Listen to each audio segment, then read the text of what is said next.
On the 20th of August, a letter went out to a few dozen investors, not a press release, a private letter. It said NVIDIA had agreed to pay $6 billion, not to buy a company, to rent the machine inside one. $6 billion for a license, $1 billion more for equity, and 109 people packing up their desks. NVIDIA hasn't confirmed a word of it, and neither has a startup. Both of them declined to comment.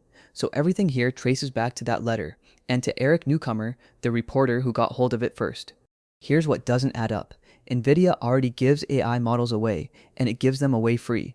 It's the largest publisher of open weight models on the planet, with tens of millions of downloads. What exactly does $6 billion buy a company that's already doing the thing for nothing? Not a model. I'll show you the leaderboard where NVIDIA's own flagship loses to something a fifth its size. NVIDIA didn't buy intelligence with that money. It bought a clock, and the receipt is completely public. And the reason it needed a clock has been running in Chinese data centers all year.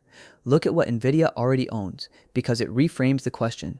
Nemotron is its open model family, weights, training recipes, and, in most cases, the training data, published for anyone to download.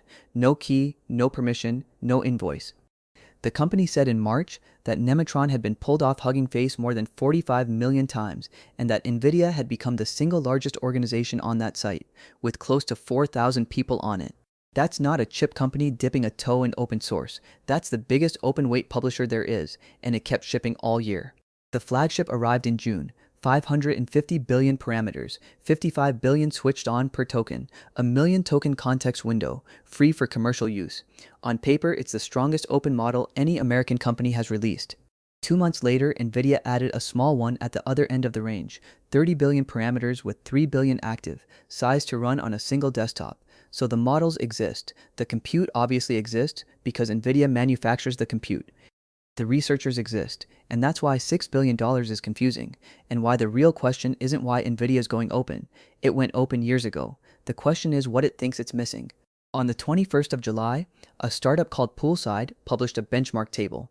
About 150 people work there, and it's run by Jensen Huang, who used to be the chief technology officer at GitHub. The model his team builds is called Laguna, and Laguna S 2.1 is 118 billion parameters with 8 billion active.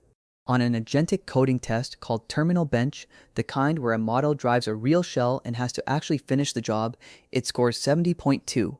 NVIDIA's flagship, same table, same test, scores 56.4. 4.5 times the total parameters, nearly 7 times the active ones, and 13.8 points behind. One benchmark wouldn't mean much. This isn't one. On multilingual bug fixing, it's 78.5 against 67.7. On a tool use test, 49.7 against 34.3, same direction every time. Now, Poolside published that table, so read it the way you'd read anybody's homework about themselves. 2 things make it hard to wave away. Poolside says it took the highest number it could find for every rival, the vendor's own claim, the benchmark author's board, or a third-party board, whichever flattered the competitor most, and it published the full trajectory of every trial, so you can go read what the models actually did. So the table holds up. The number that explains the check isn't on it. Laguna started pre-training on the 22nd of May on 4,096 NVIDIA chips. It shipped 60 days later, under 9 weeks from the first token of training to public weights. 4,000 chips isn't a frontier cluster. That's a rounding error next to what NVIDIA can point at on any given afternoon. And in the 12 weeks before that, the same small team had already shipped 2 other models. Poolside has a name for how it does this. It calls the thing the model factory. And in its own words, it's the internal platform that lets them, quote, industrialize the model development process, maximize research iteration speed, and minimize the attention researchers pay to bookkeeping and infrastructure. So that's what $6 billion bought, not weights, a non-exclusive license to somebody else's research loop, plus 109 of the people who know how to turn the crank. It's worth sitting with the question that raises.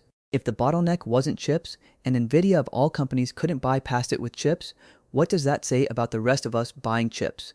Now the bigger why, because NVIDIA doesn't sell models, it gives them away. Why does it care who wins a race it collects no revenue from? Jensen Huang has said the quiet part out loud in about the plainest terms available. Free AI, he said in July, should be great for hardware. Free AI should be great for chips. That's the textbook move. Make the thing next to yours free, and people spend the savings on yours. But there's a sharper version underneath it, and that one is what $6 billion is really about. OpenRouter is a marketplace that routes developer traffic to whichever model you pick, which makes it about the cleanest public read there is on what people actually run. In June of last year, American models, Google, OpenAI, and Anthropic combined, took roughly 70% of the tokens flowing through it.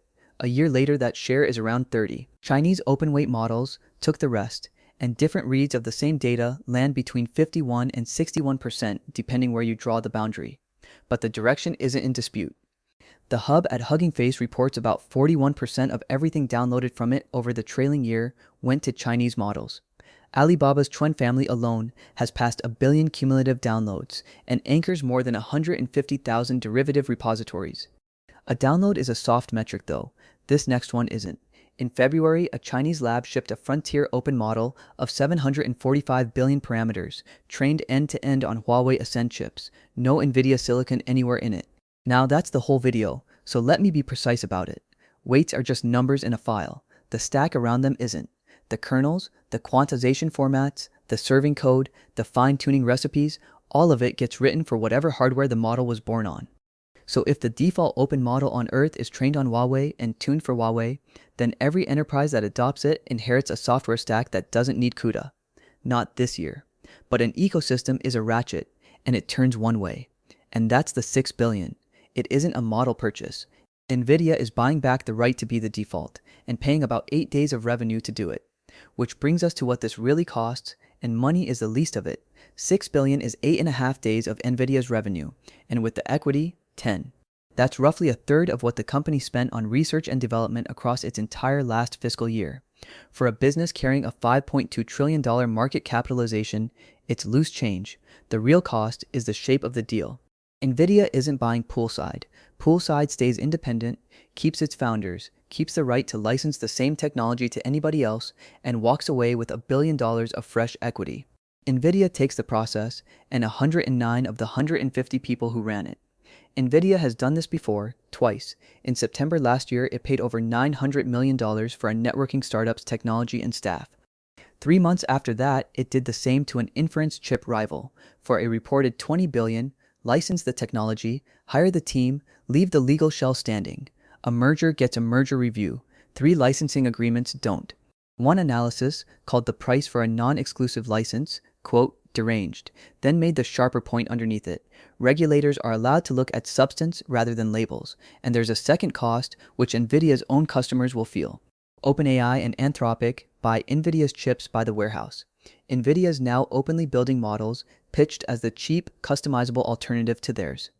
A supplier can climb into its buyer's business exactly once before those buyers start funding somebody else's silicon. One more thing needs correcting, because a version of this story is circulating where NVIDIA goes open while Anthropic lobbies to ban open weights. That version is wrong. On the 24th of July, Jensen Huang made his first ever post on X, an open letter warning Washington against premature restrictions on open weights. It launched with 25 signatories and passed 150 within days. Anthropic didn't sign it. 3 days later, Dario Amodei published Anthropic's position, and its opening claim is that Anthropic has never advocated for a ban on open weights models. What it wants is chip export controls, a crackdown on industrial-scale distillation, and mandatory safety testing for capable models, open and closed alike. Amodei also called open models without dangerous capabilities, quote, a public good. You can disagree with all of it, and plenty of serious people do. But declining to sign a letter isn't lobbying for a ban, and if we're going to argue against a position, it should be one somebody actually holds. So here's where I land, and I'd say it at twice the price. NVIDIA is right to do this. Most people get one thing wrong about open weights. They treat it as a values position. It isn't. It's a distribution strategy, and NVIDIA is the one company here whose business model makes giving away the best model a dominant move. Every other lab charges for tokens. NVIDIA charges for the machine underneath every token anybody generates anywhere. The evidence says it needed the help too.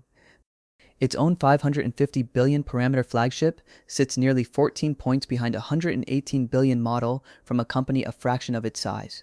On the independent index kept by Artificial Analysis, that same flagship scores 38, while the leading Chinese open models sit in the 50s and 60s. So buying the loop that produced the smaller model is the cheapest correct answer on the table. Who wins? For the next year or so, you do. Two of the largest hardware and social companies in America are racing to hand out near-frontier weights so Chinese labs don't own the default. Free models get better, they get better faster, and they keep running on hardware you already have. The concession is real though. This deal is a merger with the merger review surgically removed, and it's the third one in under a year. If you think that's fine because the outcome looks good, you've just agreed outcomes should decide processes, and you don't get to apply that rule selectively. The villain here isn't a company. It's the idea that open source is charity. It wasn't. Open source is a way of deciding whose hardware the future gets written for, and the invoice for that just arrived at $6 billion, which leaves the one thing I don't know. NVIDIA bought 109 people whose whole advantage was being small enough to ship a model in 9 weeks. What happens to a 9-week release cycle the first morning it wakes up inside a $5 trillion company?